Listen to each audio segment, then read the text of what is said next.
Assalamualaikum warahmatullahi wabarakatuh. Ketemu kembali dengan Gelamong Putro. Salam budaya warisan Nusantara.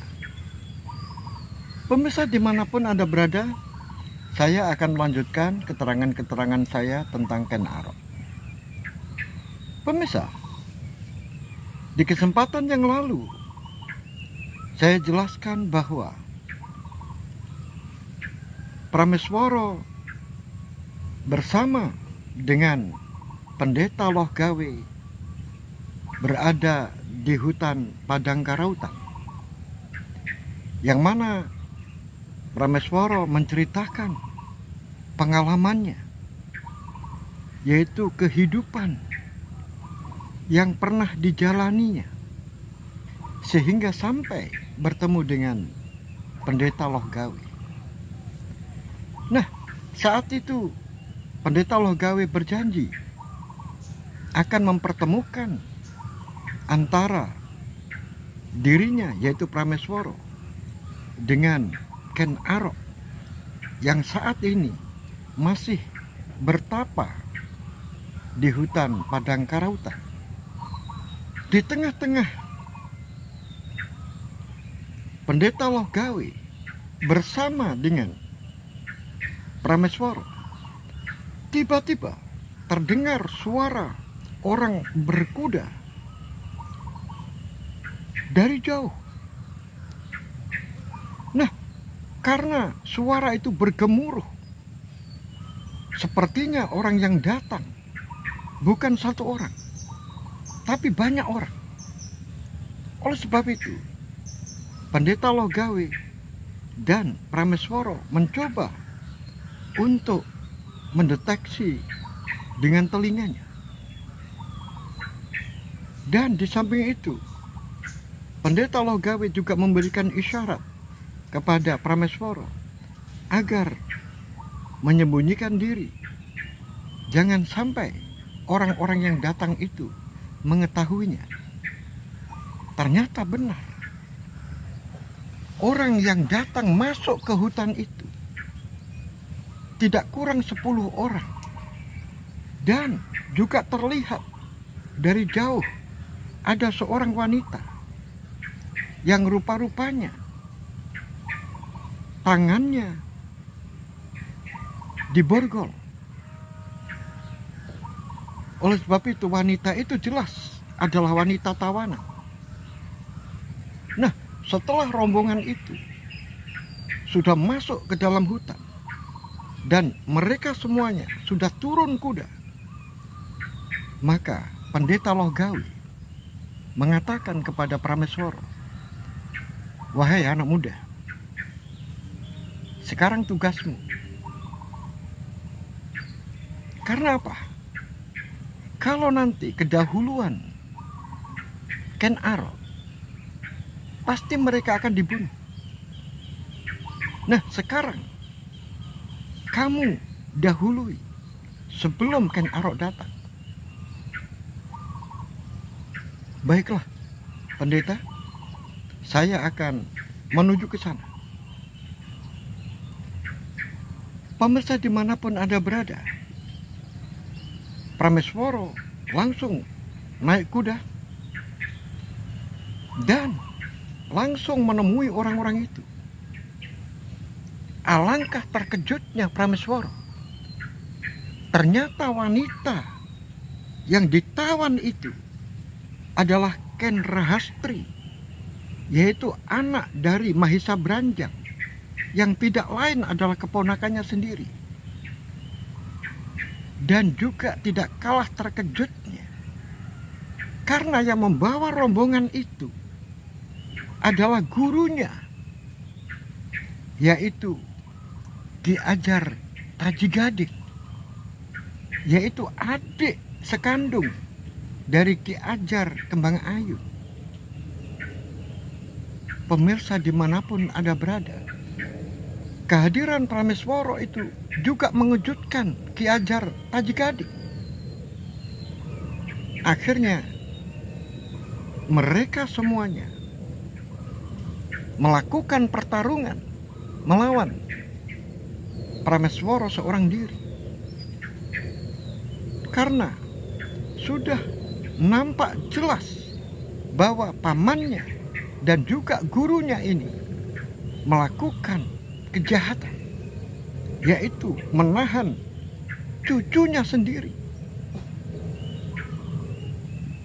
Ken Rahastri adalah cucunya, cucu keponakan, tetapi sekarang menjadi tawanan. Ini merupakan sebuah kejahatan. Oleh sebab itu, terjadilah pertarungan. Prameswara yang dikeroyok 10 orang, yang langsung dipimpin oleh Ki Ajar Taji Gading. Semula Ki Ajar Taji Gading meremehkan Prameswara karena dia tahu dia adalah muridnya.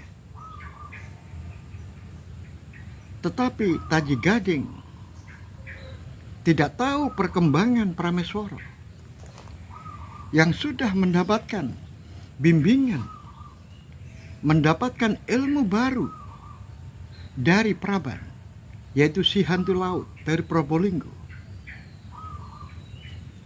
Oleh sebab itu, 10 orang yang mengeroyok Prameswara ini, setelah Prameswara menggunakan sebuah ilmu baru, yaitu Aji Pamungkas Pasir Wutah, maka sudah 7 orang melayang, kehilangan nyawa.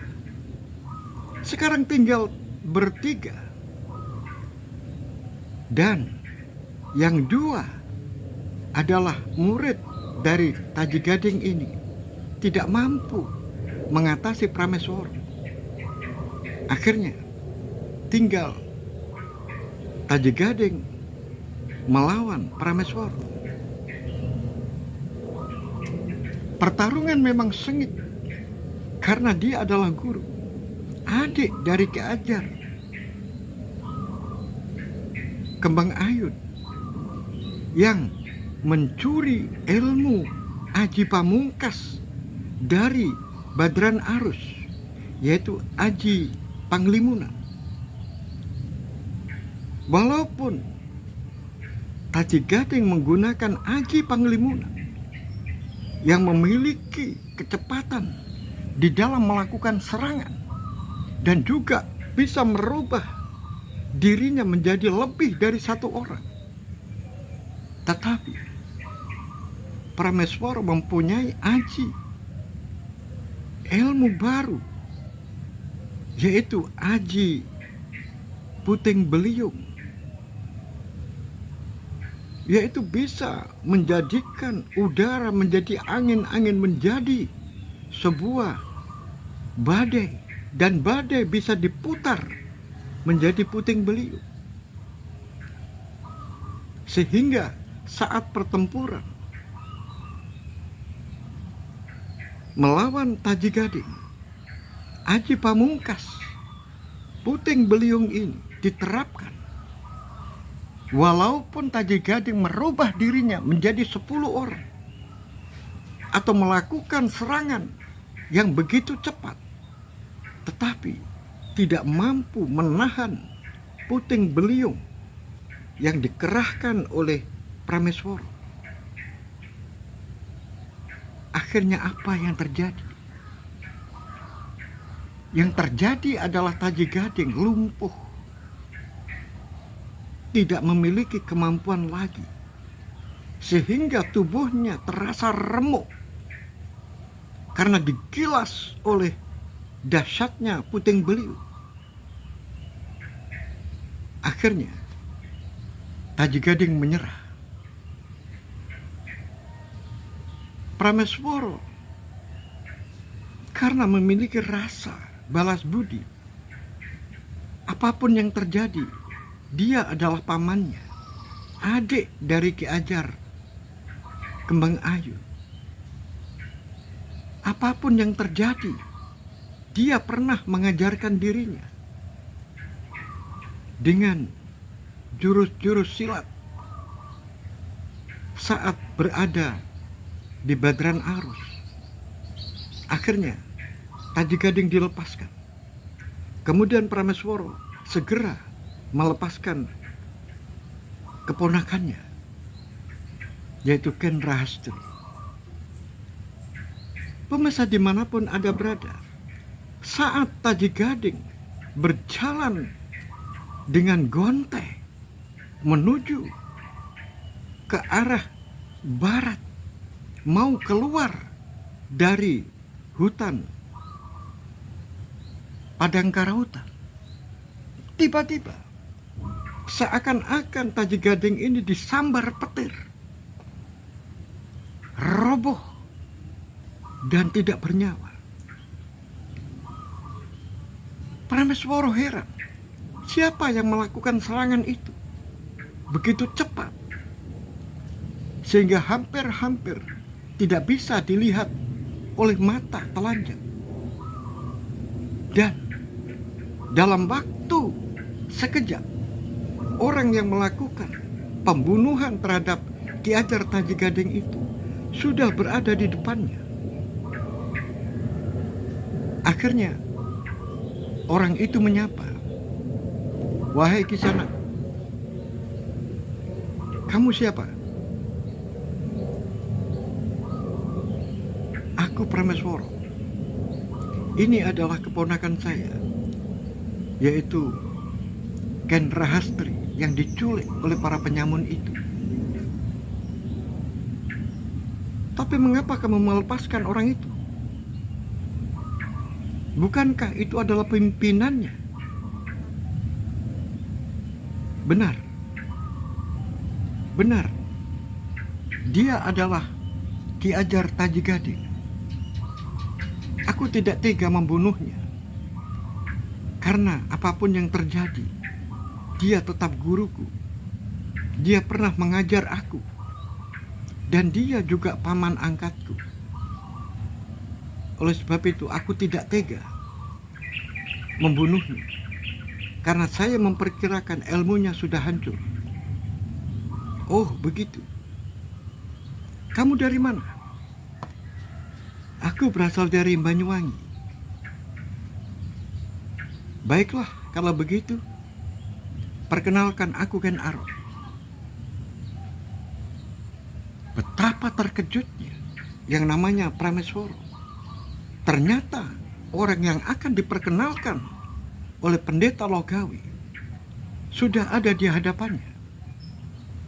Memang benar, Ken Arok memiliki tubuh yang luar biasa dan memiliki aura yang luar biasa. Oleh sebab itu, Prameswara mengucapkan banyak terima kasih karena sudah membantu melakukan pembunuhan Ki Ajar Taji Gading. Tidak lama kemudian, tiba-tiba pendeta Logawi menghampirinya. "Wahai anakku, Ken Arok, kamu sudah turun gunung." Kemudian Ken Arok memberikan sembah sungkem kepada gurunya, yaitu pendeta Logawi. Kemudian pendeta Logawi mendekat Prameswara, kemudian sambil menepuk lengannya, "Anakku, Ken Arok, kenalkan, ini Prameswara. Ayo, jangan berdiri di sini. Ayo kita menuju ke gubuk sana. Aku juga senang sekali karena kamu sudah turun gunung. Berarti pertapaanmu sudah selesai. Baiklah guru, ayo kita pergi ke gubuk." Pemirsa dimanapun Anda berada, setelah sampai di gubuk panggung milik pendeta Logawi, akhirnya pendeta Logawi mempererat hubungan antara Ken Arok, muridnya, dan juga Prameswara, pemuda yang juga pendeta Logawi menaruh simpati. "Begini putraku Ken Arok, Prameswara ini memiliki sejarah dan latar belakang yang cukup rumit, sama dengan kamu. Oleh sebab itu, aku memohon agar kamu dan kamu saling bersaudara. Aku mempersaudarakan kamu. Dan kamu harus saling menjaga, saling membantu.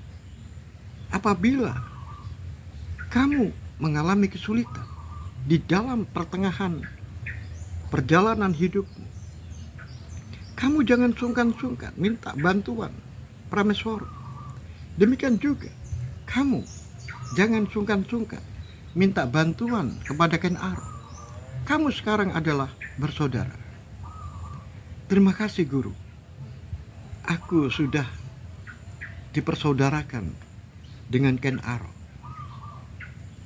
Akhirnya Ken Arok dengan Prameswara berjabat tangan dan saling berangkulan sebagai tanda persahabatan dan persaudaraan. Baiklah, sekarang sudah waktunya aku mengatakan, situasi kondisi Kediri sekarang ini sudah kacau balau. Aku sudah tahu segalanya.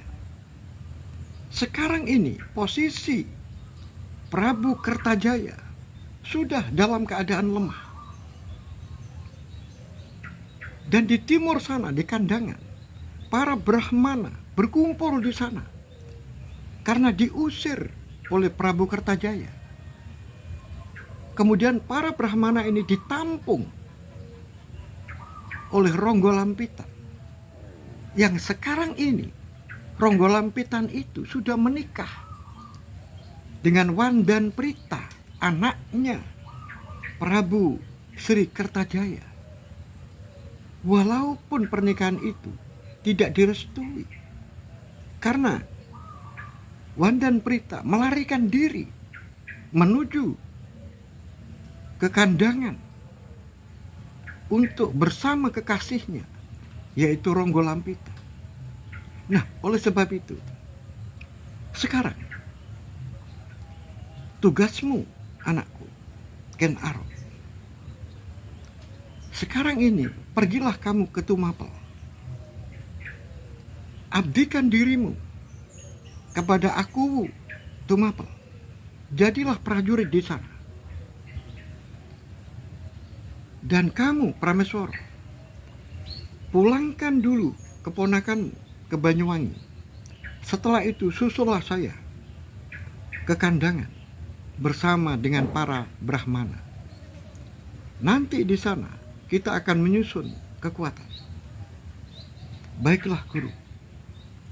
Pemirsa dimanapun Anda berada, mulai saat itu Ken Arok dengan kuda putihnya menuju ke Tumapel. Demikian juga Prameswara dengan kuda hitamnya bersama dengan keponakannya Ken Rahastri menuju ke Banyuwangi.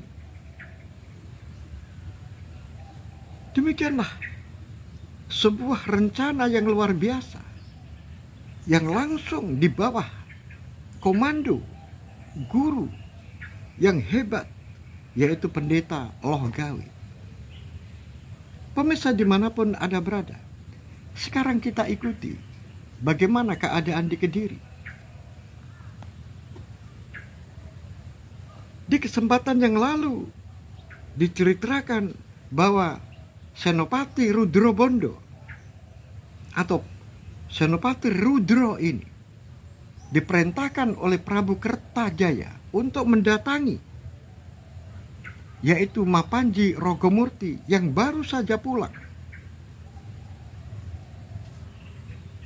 Tetapi saat itu kedatangan Senopati Rudro tidak ditemui oleh Mapanji Rogomurti, karena saat itu Mapanji Rogomurti sedang beristirahat di kamar khususnya atau kamar pribadinya, hanya diterima oleh Nyai Panji. Dan dikatakan oleh Nyai Panji bahwa suaminya baru saja datang, baru saja pulang, dan kondisinya kurang sehat. Sekarang ini dalam pemulihan, baru istirahat. Oleh sebab itu, tolonglah jangan diganggu. Tetapi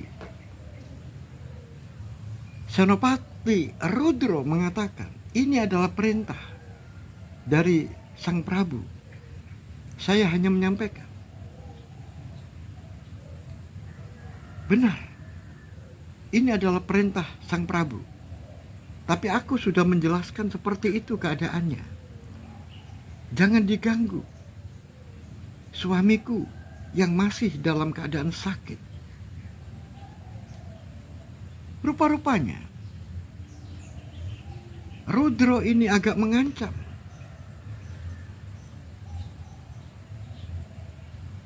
Kalau Mapanji Rogomurti tidak mau hadir atas panggilan dari Sang Prabu, maka aku nanti akan mengatakan apa adanya. Benar, katakan apa adanya. Bahwa sekarang ini suamiku dalam keadaan sakit dan belum bisa menghadap.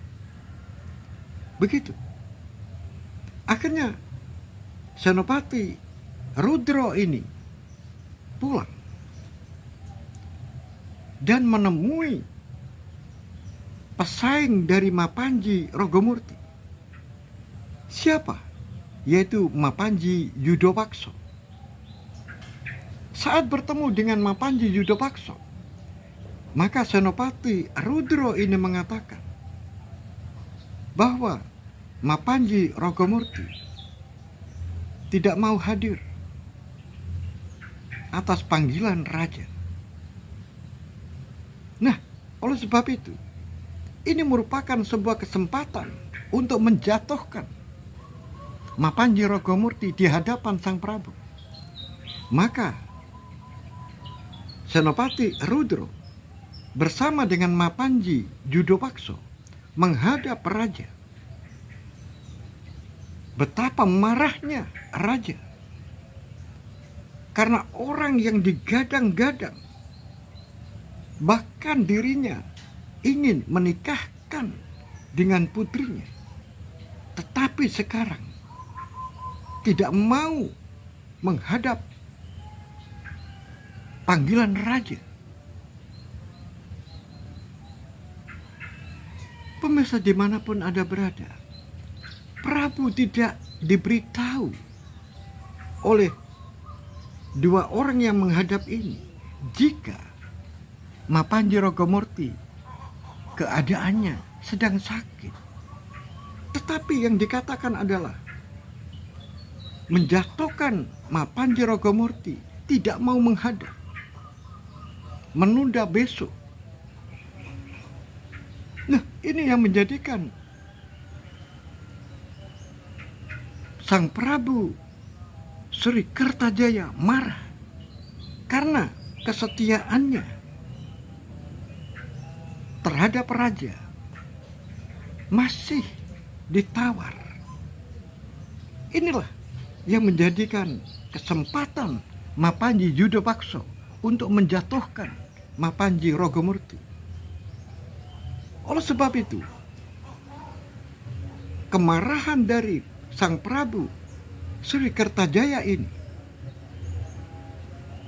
menjadikan sebuah perintah, yaitu perintah kepada Mapanji Yudopakso untuk menghukum, yaitu Mapanji Rogomurti.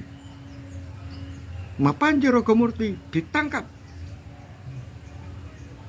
Kalau bisa, bunuh sekalian. Karena dia sudah melanggar perintah raja. Dia berarti pengkhianat. pemirsa dimanapun Anda berada, maka berangkatlah pasukan yang langsung dipimpin oleh Mapanji Yudhopakso, juga seorang panglima perang, hanya untuk menangkap satu orang. Rumah Kepatihan dikepung oleh Mapanji Yudhopakso. Dan setelah terjadi pertarungan sengit, maka korban begitu banyak. Loh, kok bisa? Lawang Mapanji itu hanya seorang diri, kok korbannya banyak? Pemirsa dimanapun Anda berada, Mapanji Rogomurti itu memiliki pusaka yang namanya pecut sakti. Pecut ini kalau disebelakkan, maka sekali sebelak, sekali sebet bisa membunuh 10 sampai 15 orang. Dan belum ada yang bisa menandingi pecut ini. Pecut ini panjang dan bergerigi. Oleh sebab itu, Mapanji Yudhopakso yang mengetahui kesaktian dari Mapanji Rogomurti ini memutar otak. Akhirnya menggunakan kesempatan, karena kelemahan Mapanji Rogomurti ini sekarang ini dalam kondisi belum sehat. Badannya masih penuh dengan luka, belum sembuh. Oleh sebab itu, Mapanji Yudhopakso sengaja mengorbankan prajurit-prajurit kroco-kroco untuk menguras tenaga dari Mapanji Rogomurti. Setelah korban sekian banyak, baru nanti dipersiapkan senjata pamungkas, yaitu jaring. Mapanji Yudhopakso sudah mempersiapkan jaring atau jala, yang mana kalau nanti kondisinya sudah dalam keadaan lemah, maka Mapanji Rogomurti harus diringkus dengan jala, sehingga mereka tidak bisa menggunakan pecut saktinya. Itu adalah rencananya. Pemirsa dimanapun Anda berada, masih dalam keadaan pertarungan antara Mapanji Rogomurti dengan prajurit-prajurit di bawah komando Mapanji Yudhopakso. Maka ada seorang wanita, yaitu adik dari Sekar Kedaton, dan didampingi oleh seorang dayangnya, mendatangi rumah Mapanji Rogomurti lewat belakang. Kemudian mengajak Nyai Panji untuk pergi, karena dua wanita ini diperintah oleh Temenggung Bajangwari untuk menyelamatkan Nyai Panji dan putrinya. Setelah itu, Nyai Panji dan putrinya, atas dasar perintah dari Bajangwari, Senopati Bajangwari, membawa Nyai Panji dan putrinya ini menuju ke kandangan. Sehingga selamatlah keluarga Rogomurti. Pemirsa dimanapun Anda berada, pertarungan ini benar hanya menguras tenaga Mapanji Rogomurti. Setelah itu, lama-kelamaan Mapanji Rogomurti sudah kehilangan tenaga, sehingga jala yang berbicara meringkus Mapanji Rogomurti. Setelah itu Mapanji Rogomurti tidak berdaya karena telah dijaring dengan jala yang kuat. Nah, sekarang Mapanji Rogomurti dibawa masuk ke penjara, menunggu keputusan dari pimpinan tertinggi, yaitu Prabu Sri Kertajaya. Pemirsa dimanapun Anda berada, sekarang kita ikuti situasi di Kandangan. Pendeta Logawe sudah sampai di Kandangan. Setelah itu bertemu dengan Senopati Ronggolampitan dan juga bertemu dengan para pendeta yang ada di sana. Alangkah senangnya Senopati Ronggolampitan dengan kehadiran seorang pendeta sakti, yaitu Pendeta Logawe. Pendeta Logawe memberikan semangat kepada Ronggolampitan, memberikan dukungan sepenuhnya, karena Pendeta Logawe tahu bahwa Ronggolampitan adalah orang yang baik, orang yang lurus. Apalagi sekarang sudah menikah dengan putrinya raja, yaitu Putri Sekar Gedaton Wandanprita. Dan juga Pendeta Logawe memberikan solusi-solusi bagaimana cara mempertahankan serangan-serangan yang nantinya akan dilakukan oleh Kediri. Oleh sebab itu, yang perlu dipersiapkan oleh Ronggolampitan adalah pertahanan yang kuat, membangun benteng yang kuat. Pemirsa dimanapun Anda berada, kita tinggalkan dulu di Kandangan. Di sebuah jalan yang sempit, di tengah-tengah antara Kediri dan Kandangan,